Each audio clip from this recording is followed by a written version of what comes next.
Through Adversity is sponsored by MVS Autos, keeping you on the road.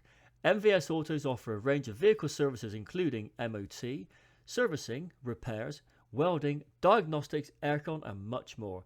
Based in Wormley, serving all of Bristol and surrounding areas. For 10% discount, quote TAP MVS when booking.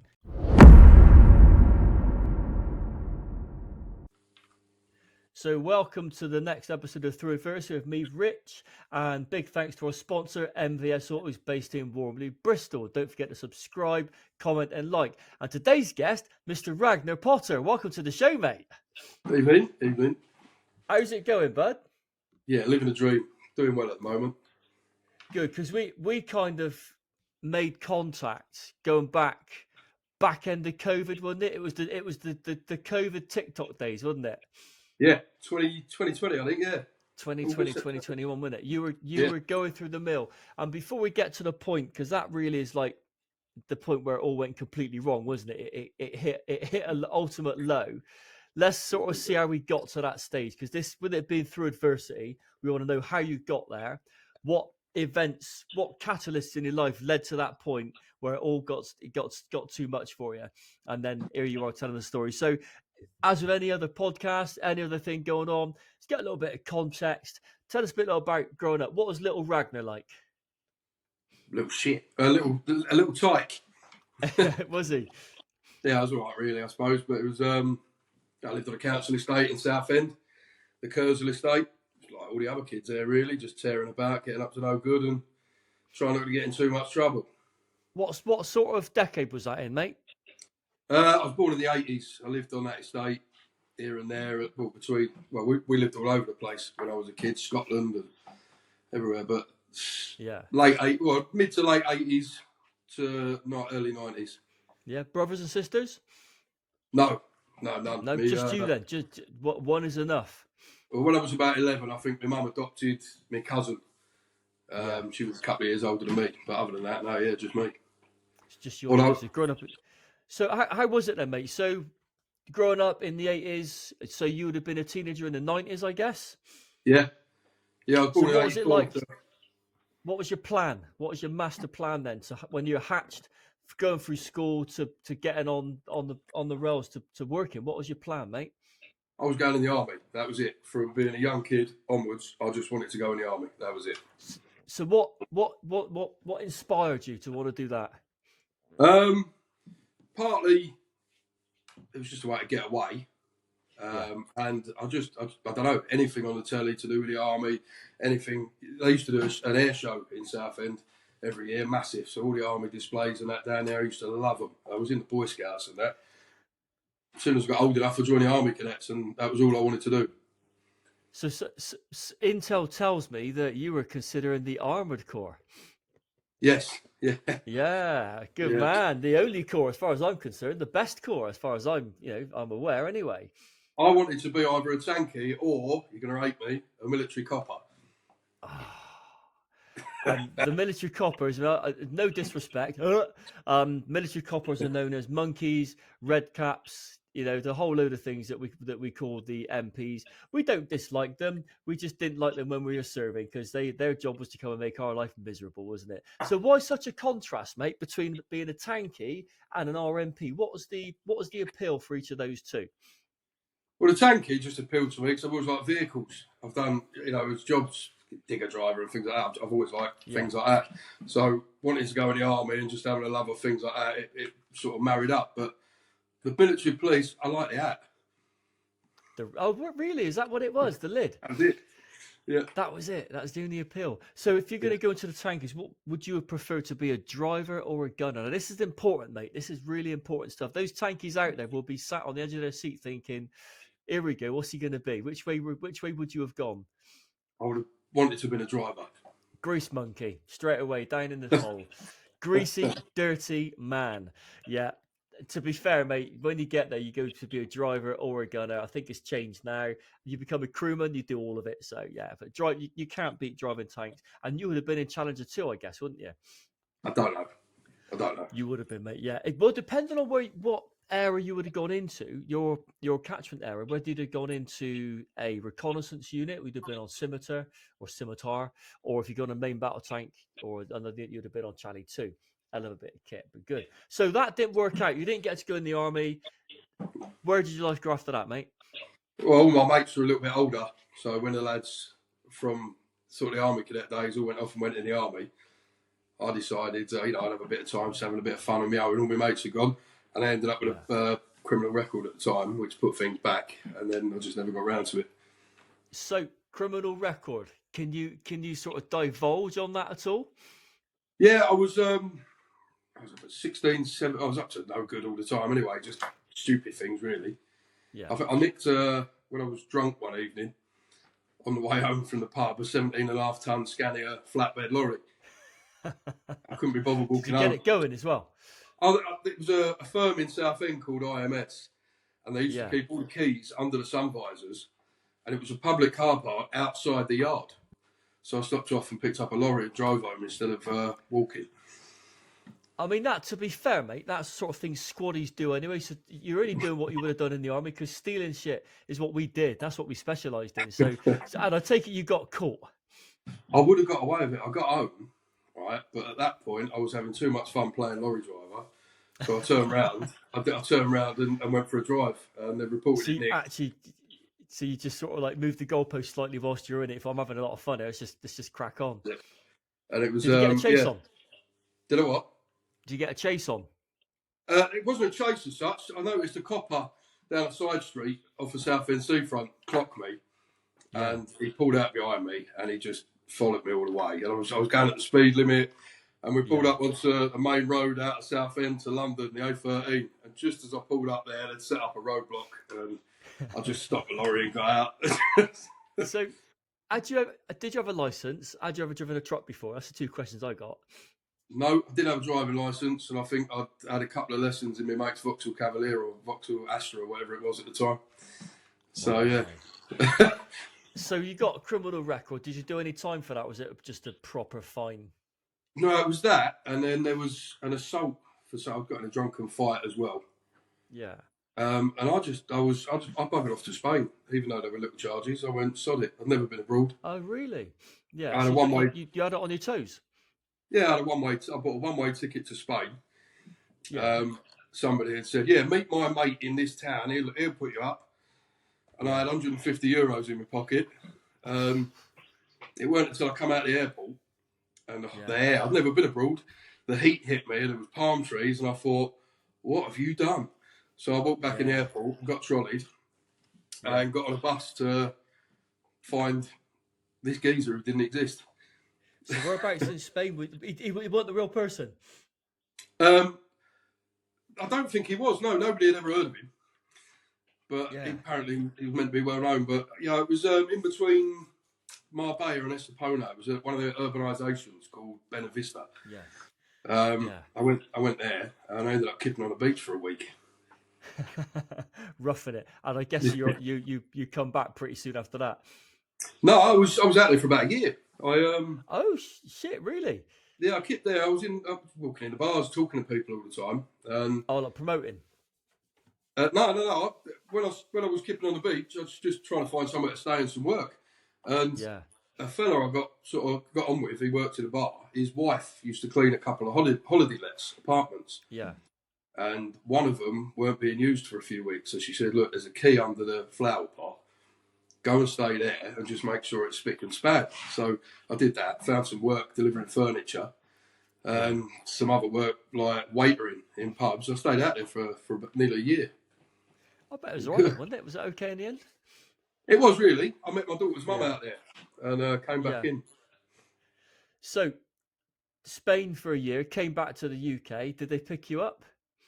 No, I went down there myself. Yeah. So I think, right. Okay. So what happened? Warrants out for me. So I got known as Mr. Honest. Yeah. So what did you do? Did you get a bit of bird for that then? Surprisingly, because I handed myself in, they gave me a bit of community service. And, result, mate. Yeah, some probation, but I didn't care, so I didn't go to the community service after a while. It got boring, and then I got 4 months. Back then I was 18, so I only did about 6 weeks. Was that YOI? Which one did you go to? Chelmsford. Oh, I bet that was fun, wasn't it? Yeah, bad now, but it was crap then. Yeah, bloody hell. So you've done your bit of time. So that then naturally is going to have completely blown any chance of you getting into the army, wouldn't it? It just would have completely shut that down. Yeah. So what's your thoughts after that? So you've done a bit of bird. You just mentioned that you met your daughter's mum out there. So did that continue? Was that relationship that started to grow? Yeah, we came back together. Yeah. That was why. I was all doughy-eyed. Oh, I'm in love. Go get this sorted out. And she was from Manchester. So we lived in Southend for a bit. Can't remember for how long. We went back to Spain after about a year, I think. But that only lasted a few months out there. And then we came back and ended up living in Manchester. I was up there for about 6-7 years. Oh, fair bit then. Yeah, I'll pick up on your accent, mate. Manchester. So tell me about sort of so work-wise, what were you doing with yourself? I keep myself busy. Back then, absolutely anything. I worked for removals firms. I worked in skip yards, builder's labourer. Some days, jobs are easy to come by then as well. I remember one Saturday morning walking out of a job when I was about 16 and then walking into one the same day. Yeah. I could have 3 jobs in a week sometimes then. If it was shit, I was leaving. Anything. So this is obviously the classic signs of someone that doesn't settle very quickly. And do you think that could be linked to potentially having a little bit of ADHD? Yeah, and I didn't know it then either. No. So what was it like then, growing up, not settling and becoming bored quickly? And, were you just seen as disruptive then? Yeah, and I didn't care about anything that I was doing. And it's only since I got diagnosed with ADHD that I've realised I do actually care about things. Yeah. I always sort of thought it as well, because, when you're being told that anyway, I thought I was like that, but it was like I just didn't care. I'd start something and go start something else and start something else, and difficult. Yeah, so you're bouncing between stuff you never settle, do you? And it makes it harder, doesn't it? So, I guess when you're younger as well, you got this sudden CV with about 1,000 jobs on it, and you become almost unemployable, don't you? So coming forward a little bit further from there, so I'm guessing it was just a case of bouncing between different jobs. So I know this is going to be, for some people out there, this is going to be a topic which a lot of people are going to understand. Some will relate to it. A lot of people won't even want to talk about it if they're stuck in that situation. But you're quite heart on your sleeve and open about it, aren't you? About being involved in a relationship where it's been, let's say, not that easy. So when did that all start off, mate? Let's sort of pick up from the beginning. The last one, right? After living in Manchester, when my daughter, I think she was about 3, her mother and I decided we're going back to Southend. Wages are a bit better and all that, really. So anyway, we come down there. Got to have been 4 or 5 years. We were back there, and during that point, cocaine started. Yeah. What year was that? What roughly sort of time was it? Sort of early 2000s. Daughter's. She was born in. Check the tattoo. 2008. So it's probably about 2012, 2013, around there, I would say. Yeah, so I'm not responsible because I was in prison by then, so that's one thing I'll get on the table right now. I was in jail from 2012 onwards. Okay, mate. So you got involved in cocaine. What was your primary reason for wanting to use coke? I've done it a few times, only literally a handful of times before that, and just liked it. But I think I was struggling with mental health a lot as well at that point. And I didn't, obviously not knowing I had ADHD either, which stimulants really, really help people with ADHD. They do sort of like the opposite, they can bring you down. So I was getting a benefit from that without knowing. Also, blotting out your problems, just, ignoring everything, blanking everything, escapism, leaning on it as a crutch. and telling yourself that that's what you need to feel. You know, when you start feeling good each evening and you're feeling horrendous all the time, you start telling yourself, that's how I feel good. Yeah. So something that we haven't gone into, which we're not going to go into any depth, is the fact that you did have a really difficult childhood. There are elements of your childhood which aren't favourable, aren't they? So that's linked with your mental health. So do you think the drug use, like you say, was a way of masking that, dealing with it, coping with it, some form of like escapism, isn't it? 100%. I mean, at that point, I was really under the mental health team. Life had got good, really. I had a good job. I was working in a boatyard, which I loved, in Leigh-on-Sea in Southend. I was surrounded by good people, earning half decent money, and we had a nice place to live. And I couldn't understand. That's when I started melting down. And like the mental health team was saying, well, you've been stuck in like a fight mode forever, and now everything's calmed down, things are able to come out, which I didn't understand until then. But that's when I started leaning on that. And like, that's when there was sexual abuse in my childhood, violence, psychological stuff, but that's when it was all coming out. So I was leaning on cocaine a lot through that. Yeah, and like you say, it's not getting rid, is it? It's just momentarily whilst you're in a different place mentally. It's just it's suppressing it, isn't it, for a little while? So what would you say to? There's a lot of people, a lot of fucking trolls in this world. They sit there on their keyboards and they start saying, "Oh, addiction, it's weak, or you need to sort yourself out, or it's not easy, is it, mate?" What would you say? What sort of would you say to people who've got this judgmental approach towards people with addiction? There's some truth in what people say. Some. I always say that.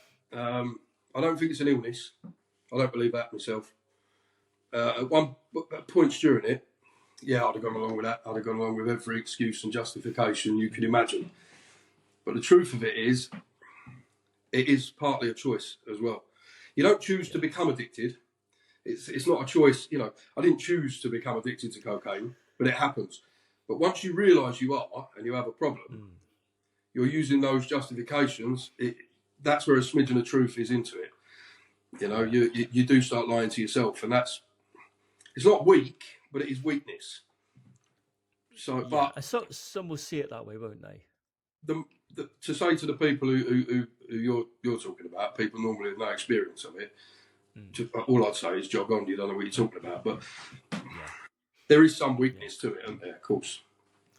Yeah. So just for so people get some idea of how it works to be involved in that game, to be someone on the end of the line who's buying a little bit.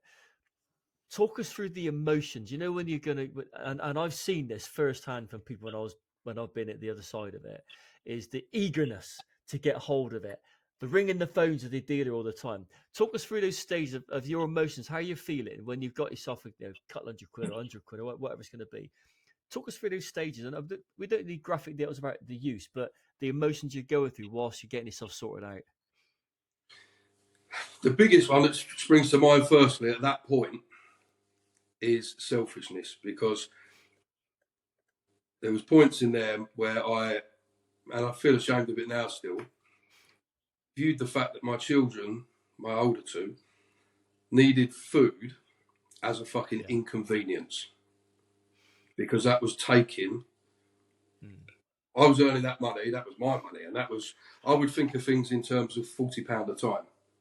Yeah. And if that didn't add up to my £40 and £10 was needed for shopping, so there's a lot of guilt, there's a lot of anger, and that makes you, like you say, eager. That adds to that eagerness, because you want to get rid of all of those feelings with that bag as well. But so it's like you say, it's that decision, is it? You sat there, right, I've got X amount of money, I want this, I'm going to get that, but I do need to get this, but in case you're right, sorry, that can wait, I need this right now. And I guess you're trying to, like you say, the emotions you're going through to the point where you get it, you're committed, aren't you? And once you're committed, and that's it. But it's the next day though, isn't it? When you finally have that last little bit and you throw the bag away, and that's when it comes flooding back, doesn't it? That's horrible. Yeah. And you're looking around, there's got to be an empty bag somewhere, there's got to be a bit somewhere,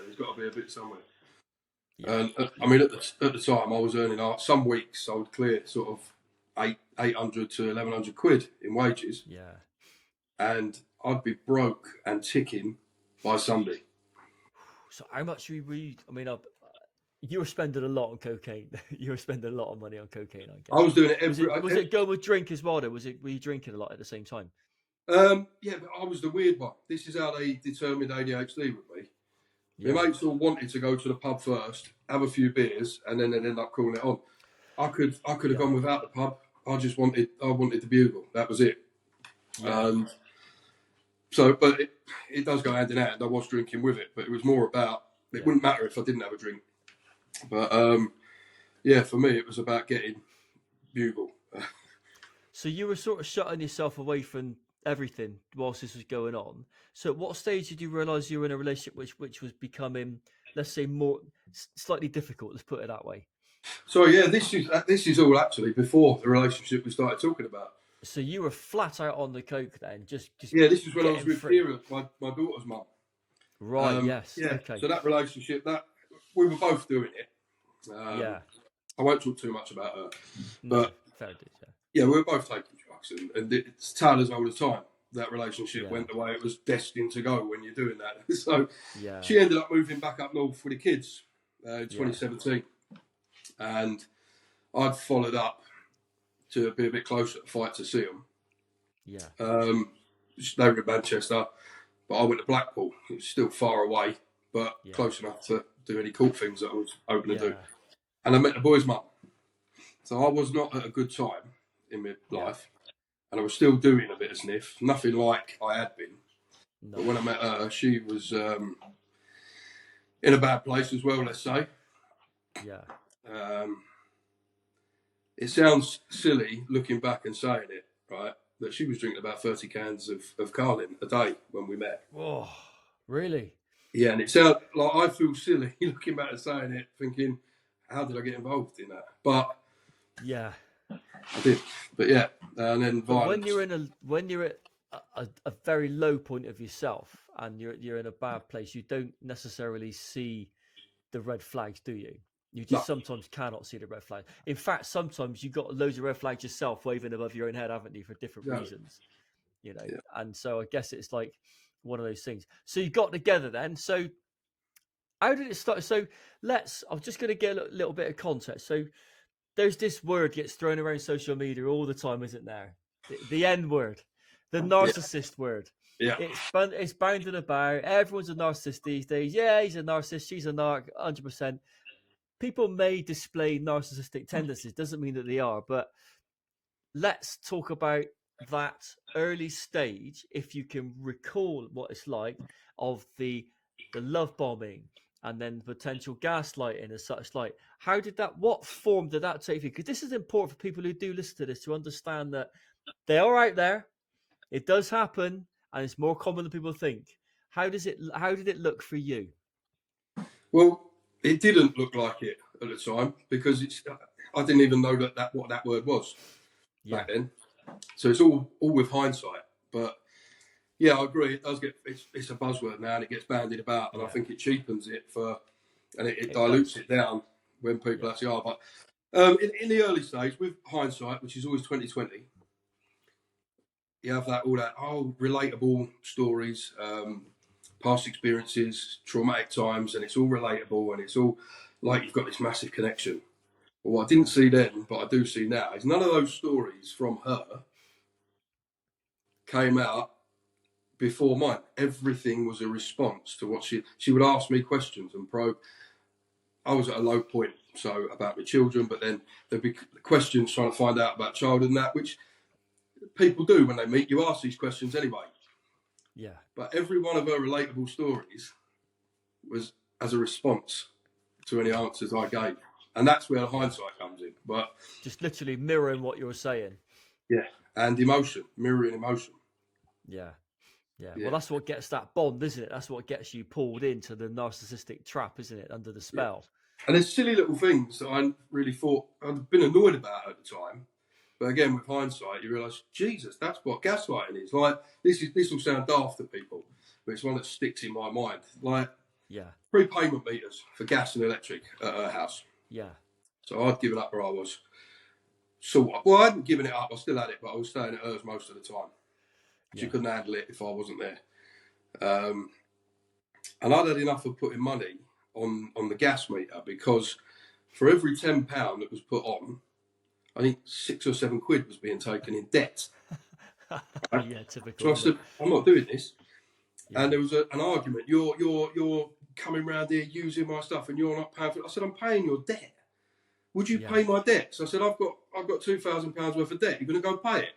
And she yeah, got really angry. You're not paying my debt. So I said, every £10 I put on that meter, I said, I'm yeah. paying your debt, and you're telling me there's not enough gas. And at the time, I was made. It sticks in my head because she managed to spin this thing round, and I thought, I'm out of order here. I'm out of order, and I carried on paying it. And it Oh, didn't show yeah. up to me at the time that was wrong. But I think looking back, that was one of the moments where I started, when she managed to make me feel guilty for something that I'd questioned. Yeah. That was a turning point of where I started accepting it all. What's it exactly? It's blaming you for reacting to something they know you're going to react to, Yeah, making you feel bad for their mistakes. It's like, hang on a yeah. minute, how does this work? Because you're not stupid. Most people aren't stupid, but when you're under that spell and there's a lot of love involved and potentially maybe some great sex, you kind of like you just let it wing. You let it slide, don't you? Just let it slide. It'll be all right. And then how far do you let it slide though? So that was the earlier signs you're seeing, paying off the debts, which is very good of you, sir. So what comes after that? How does it develop and grow? How does it become this full blown domestic abuse or an abusive relationship? What form did that take? I don't know. I must have been like a Christmas present, because I mean, the first bits of violence started within 3-4 weeks. Really, bloody Yeah, hell. and I was sucking it. I mean, I must have been like a golden ticket, because Yeah, I'd accept all of it, because she was a tiny, tiny little slip of a woman. So it weren't like I was a battered housewife hiding in the corner. I'm not portraying that, because that's not how it was. no, no, She'd throw punches, she'd be trying to hit me with stilettos and things, but she couldn't hurt me. So, yeah. it's not that side of it. But there would It's always still the be fact that she's trying, isn't it? yeah, I would always say, like, look, this can't fucking happen the next day. And Yeah, there would be a sob, a cry, but this happened to me and that happened to me, and years gone by. Now, like I say, those relatable stories, right? I will understand this, but so I did understand, and yeah, I was at a low ebb anyway, and because I was still using a bit of cocaine and things like that, that was thrown. It's the drink, but you understand that so it was hard for me to be righteous, yeah, because yeah.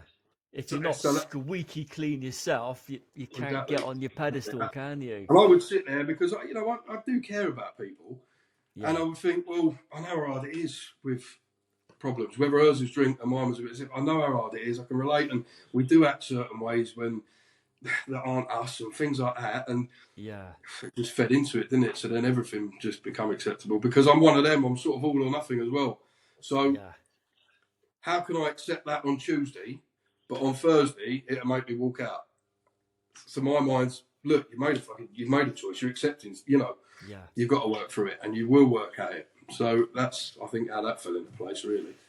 So at this point, you're in what would be considered a full-blown toxic abusive relationship. Would you be fair to say that that's what it became in the end? Yeah, oh, definitely.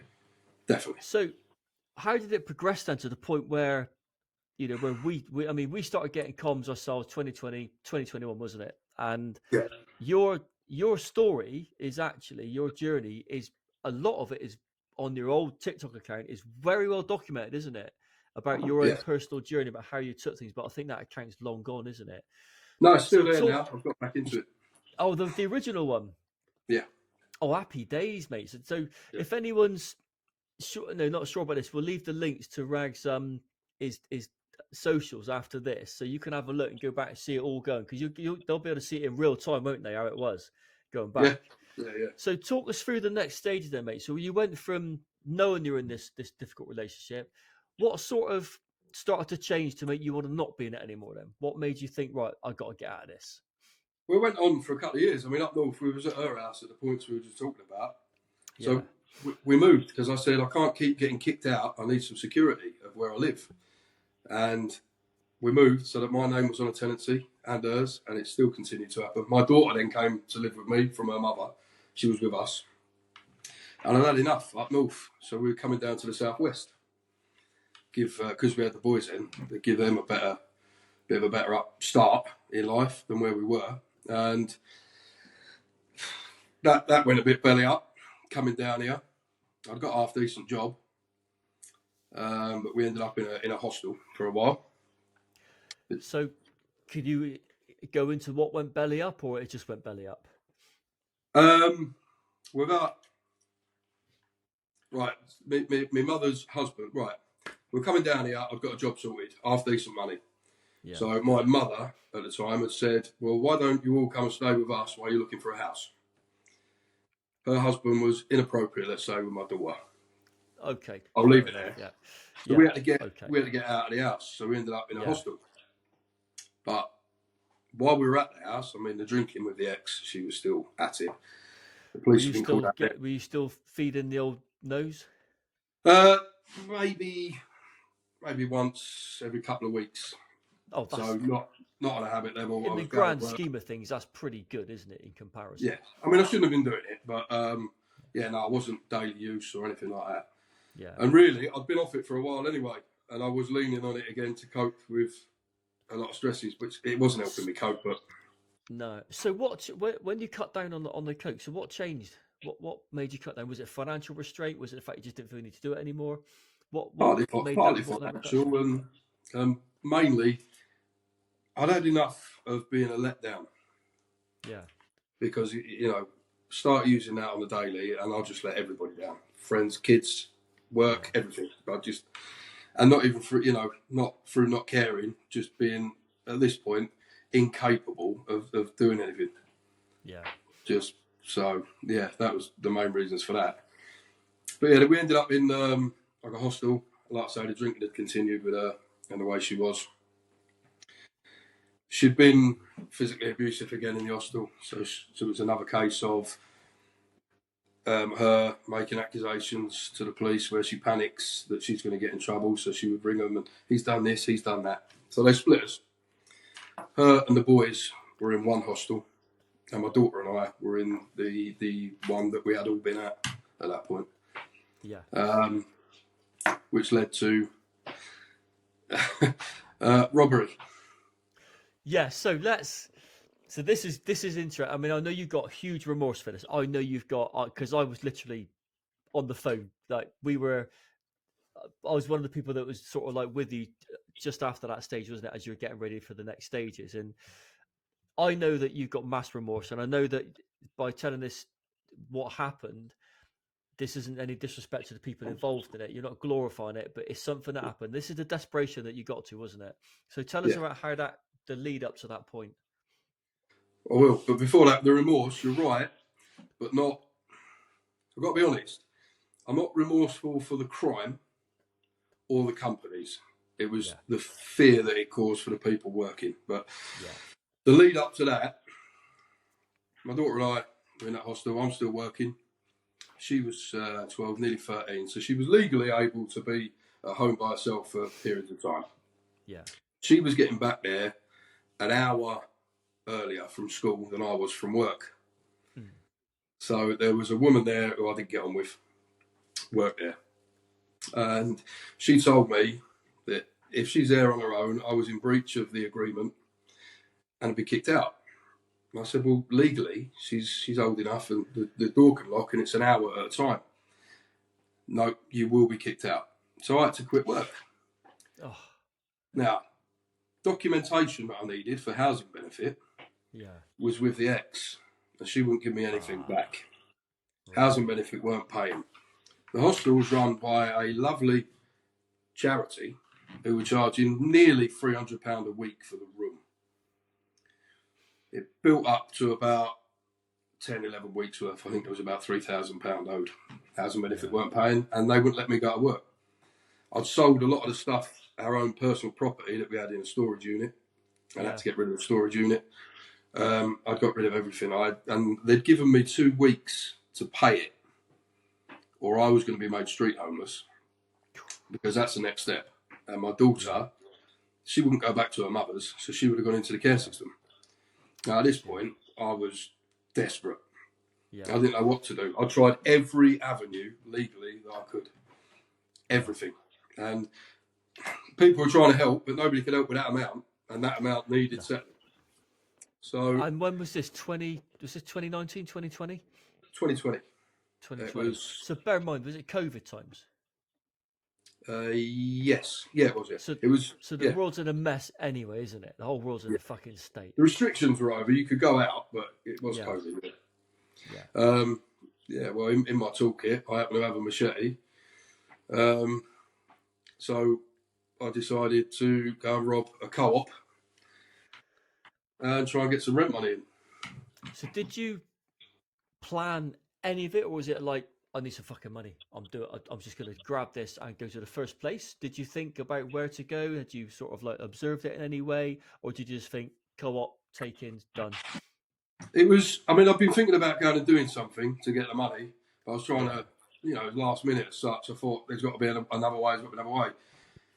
With not long left, I thought I'll go and rob a shop. I had considered robbing a drug dealer. I thought, Yeah, I mean, it's a win-win for you, isn't it? Because you can't ring the police, can they? So no, but I thought I'm trying to do this for family. Obviously, the ex and I, even the game she was playing, we were still talking, meeting up, and she was letting me see the boys, and they needed money as well. yeah, So I thought the whole thing's for family. I'm going to probably put myself in a situation where they could be come back to us, and then I've really buggered it up for my family. I'm not doing that. So I thought I'd go and rob a shop.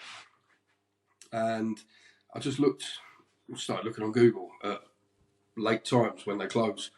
And out of the ones that closed sort of towards, I think it was about 10 o'clock at night from memory, yeah, I drove around all of them about 9 o'clock and looked through the doors and discounted the ones that had women working. And I found a co-op and there were two lads in there. And I thought, I'll do that one. yeah. Really. So talk me through your emotions when you did you go there and then that moment where fuck it, I'm on it. Yeah, I drove around the block, had a look, seeing where CCTV cameras were on houses, any houses that had cameras. Found a section of a street round the back because I was using my own bleeding car. So Yeah, I found a section of a street round the back that had no cameras from houses pointing where I could park the car. Masked up. Do you know what? I didn't even have any gloves. I didn't have the money to buy gloves. So I cut some holes in socks to cover my tattoos on my hands. yeah, yeah. I masked up, hood up, and I'd used duct tape to cover any logos on the black bleeding jacket I was wearing. Yeah. So talk us through your actual emotions then. You sat you sat in the car masking up, what's going through your mind when you're doing this, when you're kitting up? I didn't want to do it. The adrenaline pumping through me. And I was like, and I just kept saying to myself, you've got about, I think it was 3 or 4 days. You've got 3 or 4 days before your daughter's going into care. Get on with it. So I got on with it. I put everything on, got out of the car. I had a canvas type bag from Lidl's. Yeah. I had the machete in there, so I'm trying to walk down the street. Fortunately, it was COVID, so a mask weren't out of place, and it was cold. Oh, late God, November. yeah, of course, yeah. Late November, so I've got my hood down, and you could see eyes. That was about it. And my hands being covered looked all normal. So I walked down the street. And I think there was somebody in the street nodded at me as I was walking past. Yeah. All right, bubbling on. And I got to the edge of the car park. I sort of looked in, watched the last person come out, and I was still having to tell myself, get on with it. You're here now, do it. Yeah. So I just walked straight in, pulled the machete out, and said, right.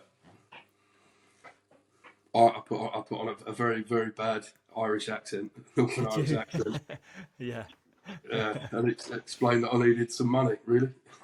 So because I think you sort of went through a few things with me, but you actually were apologising, weren't you, when you were saying it? Were you saying something like Not in that one. There was Not another that one one, a week later.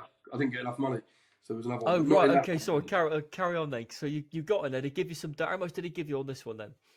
Well, I can't remember the exact amount now. It was only about 500 quid spread over 2 tills. And I didn't think to get the tobacco or anything like that. I was just I wanted out. I wanted to be Yeah. gone. And they'd open the tills, give him the money. I remember him saying, "Do you want the coins?" I was like, "Is it fucking money? Yes, I want the fucking coins." Yeah. Throwing all the coins in the bag. He was Yeah. trying to take them out the till, I remember. I said, "Throw the Yeah. fucking tray in there, will you?" So he just pulled the tray out and thrown it in. Yeah. And I scarpered. I didn't have enough, but it was enough to hold them off for another week. Yeah. And I'm trying to sort something out for the next week. And I couldn't. So I did the same thing. Discounted the shops that I've seen that had women in and went driving around again to find a late night one that was just men. Yeah. You then, like you say, you were saying you had to go and get some rent paid and such like. Yeah, paid a bit of that. Give me now some dough because she needed some for the boys. Fed my daughter and bought a bottle of whiskey, calm my nerves. Good stuff. Yeah, I had to go and find somewhere else after a week. It bought me a week, really. So I found a spa. So did you, during that week, obviously you were, I assume you're still clearly trying to find other avenues to make money rather than robbing another convenience store. Yeah. I mean, I'd pretty much begged my old boss as well, like, just let me work between school hours and I can make up hours at weekends. Yeah. But that was a no-no. So I judged it was just nothing else I could really see.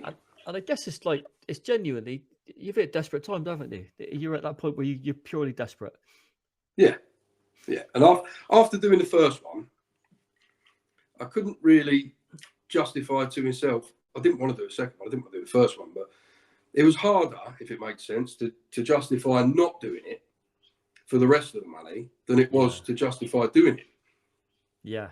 Because to me, if I'd not done the next one, well, then I'd done the first one for nothing, really.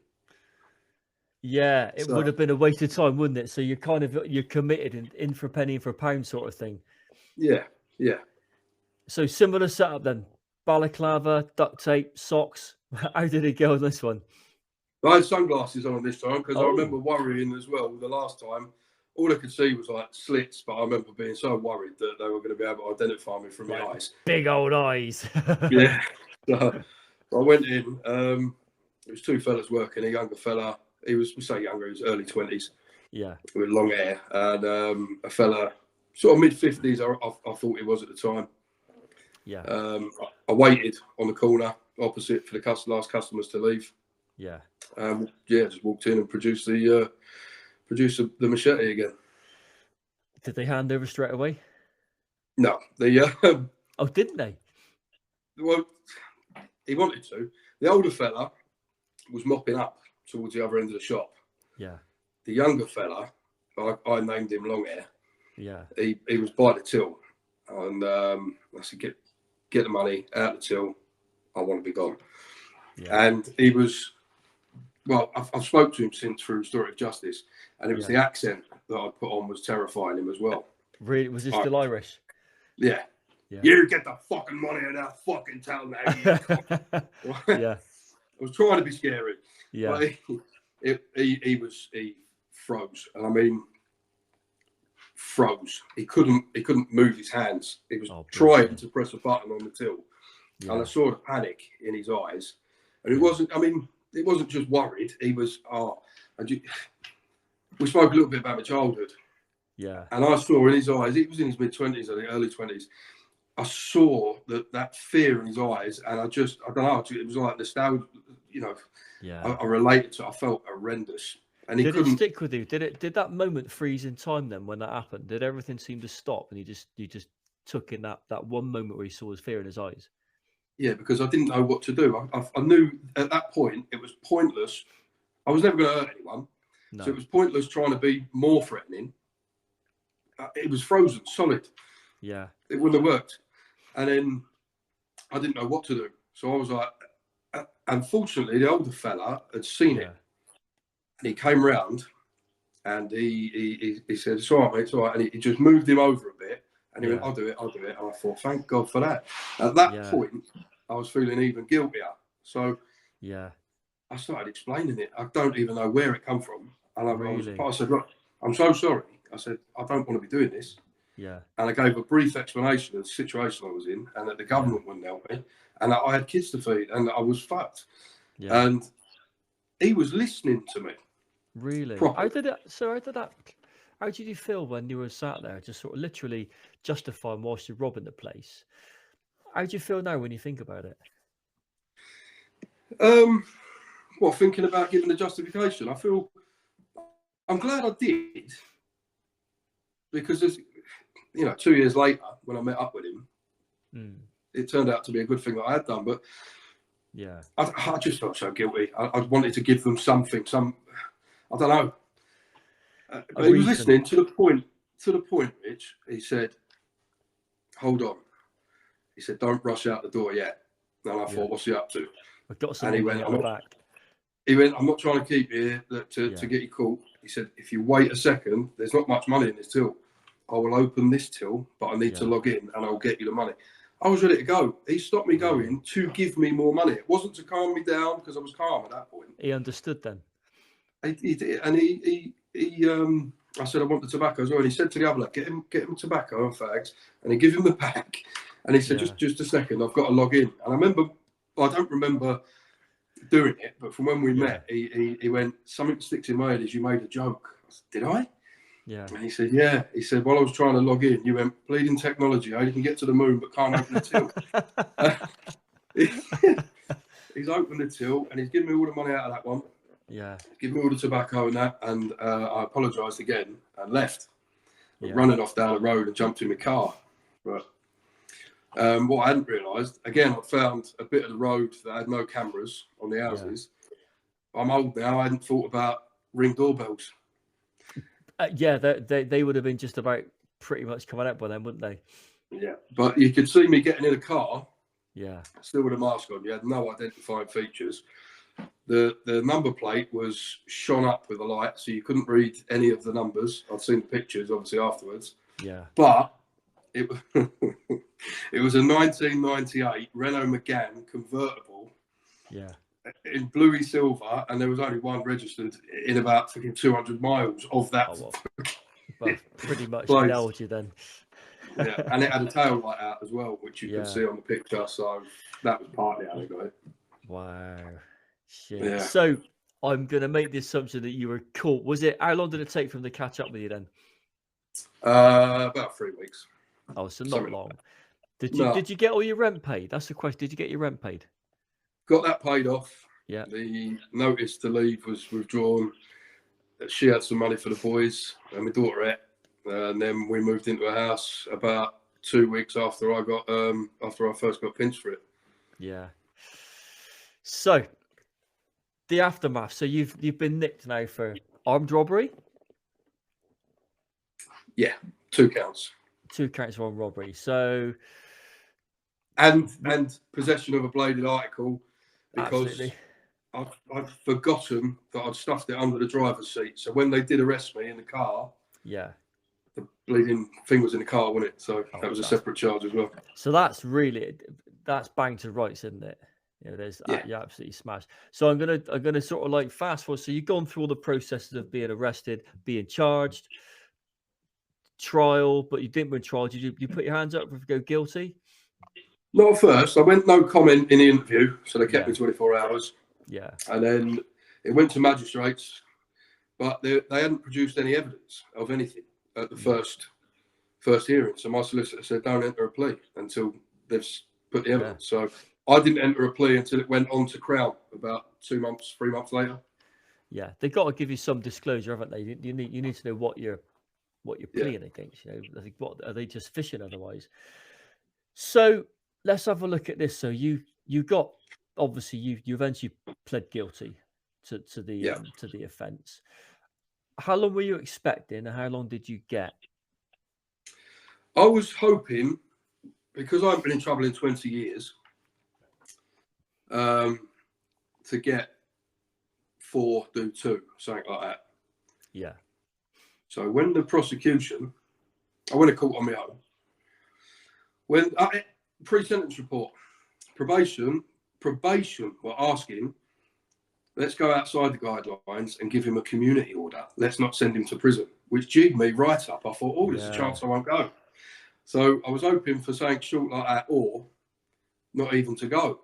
So when the prosecution asked for 5.5 years consecutive for each one, while I'm stood there, I nearly I can only ask for that. What, looking at giving you 11 stretch?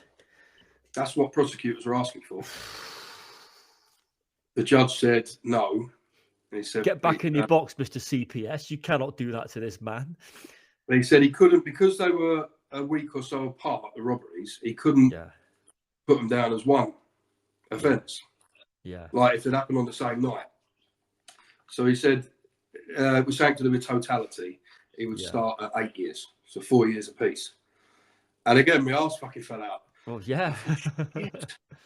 Especially now for violent things like that. Over 7, I think it's 3/4 now, isn't it? 2/3, I think. Yeah, still a lot. And fortunately, the judge that day listened to the mitigation. Yeah. Approved what I did with the money. It weren't just a story. I proved it to him. Yeah. And he said, this is the first one of these type of things I've had in front of me that doesn't involve drugs or alcohol. Yeah.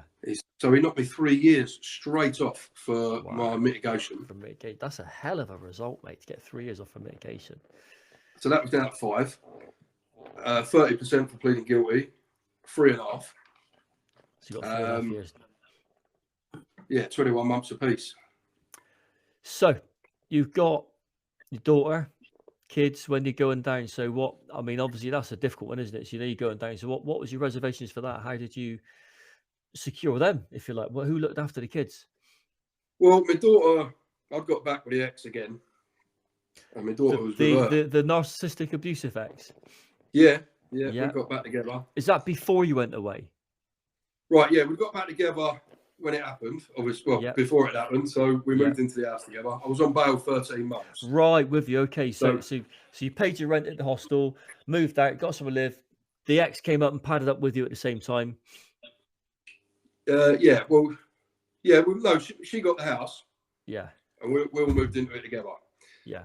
About 4 or 5 months into that, I was on bail. Right, with you. Okay. And that's when the TikTok thing, I've been on TikTok just calling people Dippy Donuts and stitching people's videos. That was it. Dippy Donut. Yeah. And she just carried on, and it got worse and worse. Yeah. Yeah. And my daughter and I got kicked out again. All to do with me not handing over all my wages, all the usual crap. And that's when the video on TikTok, I just put a video on. I was in my car with my daughter, with her possessions. I had about 30 pence to my name. I had a bag of crisps to feed her and nowhere to go. Yeah. And it was all that hashtag not all men stuff about at that time. Yeah. And I remember being like right red in the face, just going, not all men. And you're saying that it's a bad movement or something. And I explained it, and it just, the help and support that we got. So yeah, me and my daughter ended up in a hostel then. Yeah. Again, we got a flat 30 odd miles away from the ex. And I broke contact with her. She ended up following me 30 odd miles down there and moving into the flat with me and my daughter. Oh. So and then she carried on after about a month, same thing again. But when I got sent away, my daughter was there and she'd agreed to look after her. Then she carried on drinking. It only took about a month, 6 weeks. My daughter had gone off the rails a little bit, understandably. Yeah. It took about a month, 6 weeks before she kicked her out. Really? Yeah, and then ended up moving back to her house with the boys. So, and there were times through the prison sentence where I'm ringing home, and she's clearly drunk. I remember explaining to her, if you think when I get out, after everything, that I'm going to come back to that house, after everything you did there, all the violence, all the accusations, all the crap, and you're still drinking, you think again, because they will help me, and we've got my daughter, so I'll get somewhere. And it was about 3 months before I was getting out, she allowed my daughter back there. I think she knew that was a handy tool in her arsenal to make sure I was going back. Yeah. So without going, I mean, this thing's not about prison, but your prison sentence was somewhat turbulent, wasn't it? It wasn't smooth, was it? Your journey through. No, not really. I did 7.5 years inside, and I went to less prisons than you did, and you did like half of what I did. So how many jails did you bounce around whilst you were in? Gee, I think it was 5 or 6. I went Exeter from Court to Yeah. Portland to Guys Marsh to Lyle 5 minutes in to Layo. Bristol, and then back to Guy's Mouth. You didn't even get off the Yeah, bus at well, Layo, did it was you? 18 hours, and 18 it was hours 18 in hours. Layo. I was asleep for 8 of them. Yeah, that's I mad. didn't like it there. No, wasn't your cup of tea, mate. It Wasn't weren't for for me. you. No. No, So you it's full got of yourself. nonsense. At the time, it was. This Sorry, is actually yeah, important to note, isn't it? sex offenders. Yeah, and this is important to Yeah, note it was for someone that's 85%. massive, isn't it? For someone that's been through childhood trauma like you have, to put you in a prison where you've got people responsible for causing childhood trauma is not a good mix, is it? No, and they knew that as well. Nobody Yeah. told me what that prison was like until I got there. Yeah. It's got that. I think sales on Werther's originals in there are massive. I think that's the only thing I can say. Werther's, the pedo pellets are flying out in that place. So Yeah. you went back to closed conditions from a Cat D to crack on with your sentence. Yeah. Went to Bristol Cat B. That was a fucking nightmare. What wing did you go on? I went on to first wing. A or G or B or C? Wouldn't have been Right. C. You got A and G together, aren't you? Yeah. A and G are together, past reception. Yeah. Then up the end, they're spread, aren't they? There's a couple of wings with a yard in the middle. Yeah. So you transferred from a Cat D Layle with the massive cells of pedo pellets into HMP Bristol. So, and you're saying you're on what wing was it up again? B wing, you think? Yeah, I think you got G and A together, past reception. That's it. And then at the end, there's two with a yard in the middle, isn't there? A and C, yeah. A on the left. I'm sorry, B and C. B on the left. C is the detox wing on the right. Right. Well, I went on the right first. Yeah. For 3 or 4 nights, and then just because where there's space, I expect. Yeah, over to the one on the left, and I fell out with the SO on there the minute I got on there. Really, she was horrible. Really? So that didn't work out for you then straight away? She fucked up my whole stay there. She hated me. Really? Yeah. Oh wow. So Bristol wasn't good. So did you get released from Bristol? No, I was okay. What they told me at Layle was there's no places at Guy's Marsh. I was meant to be returned there. She said there's no space there for the moment. So if you stay here a week, you can go straight back there. But if you want to leave now, you'll have to go and stay in Bristol for a few days, and then you can go to Guy's Marsh. I said, I ain't fucking staying here. Get me gone. Yeah. Well, 3 days at Bristol turned out to be about 8 weeks. Oh, that's long enough in Bristol. That's long enough. When you don't know anybody, I found everyone in there who knows each other had a good time of it. But I'm not from the southwest, so I didn't know anybody in the prisons, and I'd pissed off that SO. So in that 8 weeks, I didn't get a single canteen. 4 weeks of it, there was no hot water. They wouldn't give me a kettle. So trying to make a brew, I'd have to, when we're getting our dinner, get my neighbour to knock us up some hot water. And I had a flask. I managed to get hold of a flask, a 500ml flask. So I'd have enough to... So it's fair to say that your sentence was quite bumpy. It wasn't a smooth one. So when did you get released in the end? Guy's Master got released from there. I went back to Guy's. Yeah. Ended up on the enhanced wing there, which was absolutely brilliant. And I got the chapel orderly job, which was cushy. That was just brilliant then. I was earning half decent money. Yeah. So you had it sweet for your last. How long were you there? How long were you there before you got yourself out? I got back there. I must have got back there in end of November, beginning of December, and I got released in June. So you had 6-7 months then. 6-7 months is a relatively decent bit of time. So you got yourself out of jail. Where did you go? What was your release plan then? What was your master plan? Well, fortunately, the job that I'd had before I got sentenced, I hadn't told them what was happening. I was hoping I could just wing it. So anyway, I told him while I was away what had happened and why. And he let me go back to work when I got out. Yeah. So I went back to the house with the now ex, the boys. Like I say, she'd had my daughter there for a few months beforehand. Yep. I was going to spend 3 months at home, sort of reintegrate back into the family. That lasted 3 weeks before I went straight back to work. And it felt great. I was providing for my kids again. Working was great, getting down to the gym. I was on a curfew tag. I had probation and an offender manager copper who I really didn't like. but I was decent with him, but he's just a bit of a prick. And I ended up, I had an argument with him one Friday. He was a bit of a little man. And with hindsight, again, always 2020, telling him that I thought his lanyard was girthier than his truncheon, and that's why he was such a silly little prick, might not have been the best idea.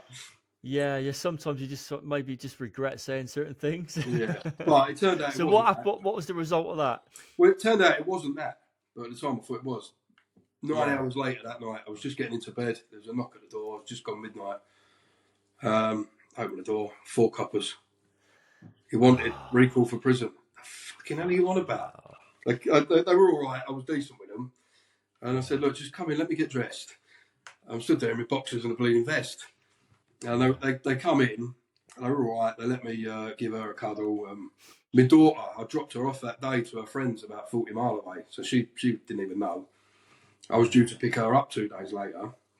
But they let me get dressed, get a couple of bits together, took me to the station, and they let her bring some clothes down the next day. And then I was put on a bus straight back to Exeter for a week. Yeah. And we had to pick up somebody from the magistrate's court on the way. And I'd done a bit with him in Portland before on the last one I was on. So I was padded up with him for a week, in Exeter. Yeah. So that was all right for a week. And then got back to Portland. And I managed to get back on the wing that I was on previously. So I knew some of the staff and some of the lads on there were still on there over a year later from when I was there, yeah. So I was all right. People rounded me out, vape caps, and I got clothes given to me and things like that. So it was all right, really. Yeah. It was only 8 weeks. Did you do your whole license back on there, or was it just a 8-week recall? How long were you there for? No, it was just the HDC element. Oh, really? So it's just the HTC breach and that. So you came out then, you got your HTC bit cleared. You came out on license. When was that? That was November last year. Last year. Oh, November right. Okay. So a year ago then, basically. Yeah. So I got straight back to work, same job again. He weren't happy. Yep. I bet he was fucking fuming. Yeah, but he realised that I hadn't done anything, and he knew that. Yeah. So what was their reason for recall? What was their reason then for recalling you? Well, it's only in the last month, the last sort of 6 weeks I found out, but it just looked like an unjust recall the whole time. On the paperwork, it said, no breaches. This does not affect your ability to get tagged in the future. You've done nothing wrong. We just have an inability to monitor you at that address. And I said, well, you haven't. The fucking equipment works. I had to have a few tags changed because they're faulty, but I couldn't work out the inability to monitor. I said, if you have got an inability and it's not working, the box rang 5 minutes after the police took me out. And they said to me, other half with the ex, why has he left the building? So it was working. Well, it turned out my probation officer told me about 6 weeks ago that they'd actually, not long before the recall, they had another argument with her. She'd kicked me and my daughter out again. Whilst on the curfew tag, I took the box with me while we had to go to a hotel for a weekend. I'm in the car and the box is ringing. And I'm going, look, but probation knew and the police knew. So that wasn't the reason for the recall. So we went back to the house 2 days later, all the equipment reinstalled properly. Yeah. I refused to hand over all of my wages 1 week. I wanted to keep about 70 quid of it for myself, something like that. And that was not okay with her. So it turns out, I didn't realise at the time, it's only about 6 weeks ago, a probation officer told me what happened. She's fucking gone off, rung the fucking tagging people or whoever it was, and told them she no longer, because I was a registered occupant at the house, not a tenant. Yeah. Told them she no longer gives permission to have tagging equipment in her house. Not told me, obviously. No way. And that's another form of, that is psychological abuse all over, isn't it? That's just manipulation. When the police got you recalled them. Yeah, well, when the police come to arrest me and take me for the recall as well, she couldn't look at me that night and her face is down. And I just put that down to sadness, upset. So I'm reassuring her. I'm reassuring her in front of the coppers. I'm giving her a cuddle. Look, it's all right. It's only going to be 8 weeks maximum. It's okay. And I'm telling her it's going to be all right. I've left her my bank cards. Make sure you pay the bills from here. Keep your money, make sure everyone's got everything. And she couldn't look at me because it was about 4 weeks before that she'd done it out of spite. And I don't think she thought anything was going to come of it.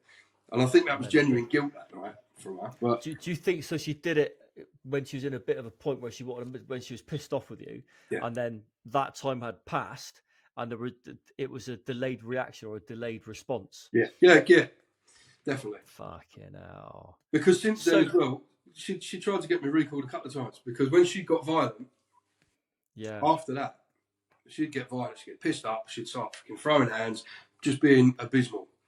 She would panic, ring the police, he ain't leaving, and I'd just stand on the doorstep. I mean, the first 999 call since I got out of prison that she made, she slipped up on the phone. She's on the phone to him and she's saying, he's doing this and he's doing that. And he's shouting at me. And they're asking, she's that drunk. They're saying to her, where is he? How far away from you is he? And she said, oh, he's only a few foot away. Well, like they're not going to realise that somebody 3 foot away hear him. is going to be heard. Yeah. Then there was a couple of bangs. I opened the front room windows because I wanted the neighbours to hear what was going on. I'm well used to it by now and I want everyone to hear what's going on. Yeah. And she stormed up while she's on the phone to him and slammed the windows and made a bang. They asked her what the bang was. And she went, he's opening the windows. He says he wants the neighbours to hear. I don't want them open. And she's telling them, make sure you write this down. And she's trying to tell them what to say while she's drunk. So like they're not trained. Do you know what I mean? They're used to people. Yeah. And I thought, brilliant. So I opened the front door and just stood waiting for the police. They turned up. She thinks that they're going to cart me off. There's 2 young kids in the house. I'm sober as a judge, wanting to get up to go to work. I was working at a shipyard at this point in Bristol. Yeah. And I'm just wanting to go to bed. The police turned up. She's used to that protocol that they have of when there's a domestic, they separate you for 24 hours. Yeah. Just in case. Well, they said to her, we can do that, but it's going to have to be you that goes. She said, I beg your pardon. They said, you're absolutely paralytic. We're not going to leave you here with the kids in your care. He's sober. He's reasonable. He can stay with the kids tonight. If you want him gone, we're going to have to get the kids out with him. So that was the first point things had started to turn, and it was written down in police reports then. And that's in the back of the fucking net, isn't it, that one? That's like, woo. How did it feel then when the police finally started to lean towards you? You think, hang on a minute, this isn't what it seems. Felt fantastic to see in a police report that it was written down that she was saying stuff that they didn't believe to be true, that I was sober and they didn't want to leave the kids in her care without me there. While I'm on licence from prison for armed robbery, I could hear her in the house right over there. He's done this in his past, he's done that, and she's trying to turn on the waterworks again. It weren't working. And they weren't believing her for once, and they actually wrote it down. They didn't want to leave the kids in her care. And for the first time on official paperwork, I could have cried at one point. I bet, mate. I mean, that's just everything you've been through. So the question I'm going to ask you, and the question that probably anyone that's listened to the 3 listeners on this podcast at the minute listening, they're going to be saying, why do you keep going back to her? Fucking hell, I've asked myself. Partly the kids. Partly the kids. Yeah, that's going to be the big one, isn't it? It'd be easy for me to say the kids, but it's not just that. I love the prick. Did you know what, mate? That's enough, though, isn't it? Yeah, of course. But isn't that again, enough? no, it is. But she's not who I didn't love. Who I thought I loved. That's not there. You know, that's a mask. That's an idea. But anyway, that and like I said in the beginning, them relatable stories. I always felt sorry for her. Always. She always not just managed to paint herself as a victim to like the old Bill or to other people. To me, there was a time where she'd give me a clump and hurt her hand, and there was 4 days she didn't speak to me because I'd hurt her fucking hand with my face. And I bought her a present and said sorry. That is pure gaslighting. That again, that's another form of it, isn't it? How dare you hurt my hand on your face? That it had got to. I would apologise for her behaviour. I'd apologise for bringing her behaviour up. Yeah. Are you now just sort of like, because you're out of that relationship now, you're out of it, aren't you? Yeah. Are you out of it properly? Are you going to go back? Nah, that's never happening. This time. This time, I mean, I've took the boys because I won't say too much on it at the moment, but it come to light that emotionally, there's stuff I'm not going to talk about, but emotionally, it's definitely hurt them now, and it's it's not happening. No. So, being in that relationship, and I think that really is probably the sort of biggest adversity that you faced, isn't it? Is being in this abusive, controlling relationship. What would you say to anyone out there who's kind of like, who may be involved in something like that, and they're just really stuck and they don't know what to do, they don't know where to turn, they don't know their ass from their elbow, they don't know whether they're being loved or hated. What would you say to someone who's in that relationship? You've got to. It's hard because it'd be very, very easy to give bad or dangerous advice. I get a lot of messages on TikTok, for example, where I share a lot of it, asking for advice. And it's much easier for me to give that to a man than it is to a woman. Because some of the ways that I dealt with it and sort of brought it to the surface to see whether I was right weren't dangerous for me. It would make her violent. But if a woman, I don't know what to say to that, to be honest, but you've got to look for certain little things and you've got to trust your gut. There's things I did to sort of prod, to think, am I seeing this right? Will this happen? Will I get this reaction? And I did get those reactions. But a woman in that situation with a man, that could be dangerous. I don't really want to... Yeah, there's a different tact, isn't there? Women have to plan an escape. There has to be an actual plan, and it is dangerous. And I think it's not second guessing yourself, isn't it? Be sure if you know what you've said, you know what you've done, you know that you didn't leave the TV on when you went out of the house. Yeah, so when you come back and you left the TV on, no, I didn't. You left it on. You did leave it on. You sure? Because you left it on the other day. Did I leave it on the other day? It's all fucking tricks. I think the best advice, knowing yourself, isn't it? Best advice I could give like that. If you're scared to bring something up, you're not in a healthy relationship. So you need to go and speak to somebody who can advise you properly. If it's a worry to say this is a problem for me, and you actually feel fearful, go and speak to somebody professional, because that's not healthy. That's not how it should be. That's the only thing I suppose I could advise, because... Yeah, and I think as well, something else which I've noticed, I do a lot of work with people who've been through domestic abuse, is that someone who is an abuser tends to use what they fear the most against the person that they're trying to abuse. For example, the police and everything else. Don't be afraid to contact the authorities, no matter what they say, no matter what the person abusing you says. That they will say to you things like, "They'll never believe you. They won't believe you. You're fucking nuts. They know you're fucking crazy. Trust me, the police will believe you. It's their job to believe you. It might not work the first time, right? But never give up, because you can get there, can't you?" Yeah, especially if you're a woman, they will. It took a long time for me to be listened to. They had to start seeing things rather than just... They do tend to just try and take the word of a woman. And I've had it since. I mean, she managed to fool a copper a few days afterwards into that I'd kidnapped my son, one of the boys, and he wanted to meet me, and I wasn't in any trouble, and I just want to do a welfare check. And I said, "You're fucking lying, mate." I said, "You've had the Victim Act given to you." I said, "You want to meet me now, you want to take my son, and you want to give him back to her because you believe I've kidnapped him." And I said, "I'm not doing anything. I'm telling you where I am until you ring this person at social services." And he weren't having it. Yeah. And I stuck fast. He rang her, and he never rang me back for a second. But a woman, just speak to them. They'll believe you. Yeah. So what's kept you going, mate? I mean, you've been through a lot. What's kept you pushing forward? The kids, and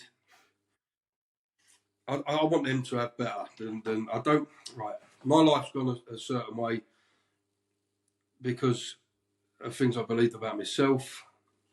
It's a fine line. I don't want to sound like I'm saying that all this stuff happened to me, so I did that. I made my own choices, and I always hold my hands up to them. But there were things I couldn't control. Was how I felt throughout my life. People have made me feel certain ways. People have made me believe certain things.